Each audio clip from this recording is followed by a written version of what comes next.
समय यात्रा का विचार हमेशा से ही इंसानियत को बहुत अट्रैक्ट करता रहा है। यह एक ऐसा विषय है जिसने ढेर सारी कहानियां, सिद्धांत और फिल्में पैदा की हैं। लेकिन क्या होगा अगर मैं आपको बताऊं कि समय यात्रा एक बार हकीकत में भी हो चुकी है। आज हम आपको सर्गेई पोनोमारेंको की अनोखी कहानी बताएंगे, जो 2006 में अचानक ऐसे सामने आया जैसे समय की व्यवस्था ही बदल गई हो। अप्रैल 2006 में कीव, यूक्रेन में एक आदमी ऐसा नजर आया जैसे वह किसी दूसरे युग से आया हो। सर्गेई पोनोमारेंको, जो 1950 के दशक के कपड़े पहने हुए था और एक पुराना कैमरा पकड़े हुए था, पूरी तरह से एक अतीत की निशानी लग रहा था। उसकी उलझन और असमंजस ने सभी को हैरान कर दिया। उसका पुराना सोवियत यूनियन पासपोर्ट और 1958 से आने का दावा देखकर पुलिस भी हैरान रह गई और उसे पूछताछ के लिए ले गई। पुलिस स्टेशन पर पोनोमारेंको की कहानी और भी अजीब हो गई। उसने कहा कि वह अचानक 2006 में आ गया और उसकी आधुनिक तकनीक पर हैरानी ने इस रहस्य को और बढ़ा दिया। उसका पुराना याशिका कैमरा एक इंपॉर्टेंट सबूत बन गया। पुलिस ने कैमरे की जांच की और पाया कि उसमें 1950 के दशक की फिल्म थी। जब इसकी फिल्म को डेवलप किया गया तो तस्वीरों में 1950 के दशक की कीव की फोटोग्राफ में अद्भुत रूप से पोनोमारेंको ही दिखाया गया, ठीक वैसे ही जैसे वह 2006 में दिख रहा था। ये तस्वीरें इतनी असली थीं कि बहुत से लोगों को सोचने पर मजबूर कर दिया। डॉ पावेल कामिशोव, एक अनुभवी मनोचिकित्सक, ने उसकी जांच की। शुरू में यह मामला एक मानसिक स्थिति का लग रहा था। पोनोमारेंको की कहानी ने टाइम ट्रैवल के थ्योरीज को एक नई दिशा दी।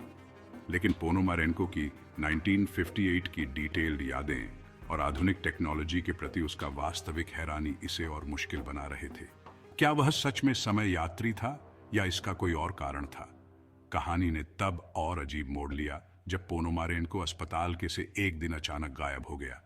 सुरक्षा कैमरे से जांच करने पर भी उसका कोई सबूत नहीं मिला। उसकी गुमशुदगी को लेकर कोई ठोस जवाब नहीं मिला। इस रहस्यमय घटना के बारे में कई सिद्धांत हैं।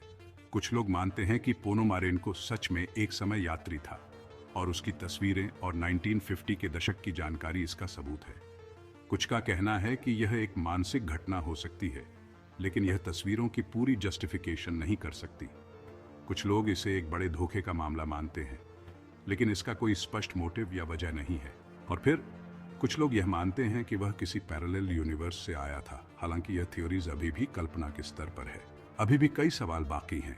अगर पोनोमारेंको सच में समय यात्री था तो उसके पास ऐसा करने की तकनीक क्या थी?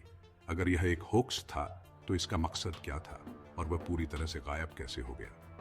तस्वीरें अभी भी एक रहस्य बनी हुई हैं, जो 1950 के दशक की फिल्म और कैमरा टेक्नोलॉजी से मेल खाती है। लगभग 2 दशकों बाद भी सर्गेई पोनोमारेंको की कहानी आज भी सभी को आकर्षित और हैरान करती है। चाहे वह सच में समय यात्री था, मानसिक समस्या का मामला था या एक बड़ा धोखा था, उसकी कहानी यह दिखाती है कि हम समय के विचार के साथ कितने उत्सुक हैं। और जब तक हम पूरी सच्चाई नहीं जान पाते, उसकी कहानी हमें समय की अनगिनत संभावनाओं और रहस्यों के बारे में सोचने के लिए प्रेरित करती है। तो आप क्या मानते हैं? क्या सर्गेई पोनोमारेंको समय से बाहर का आदमी था या एक रहस्यमय कहानी थी?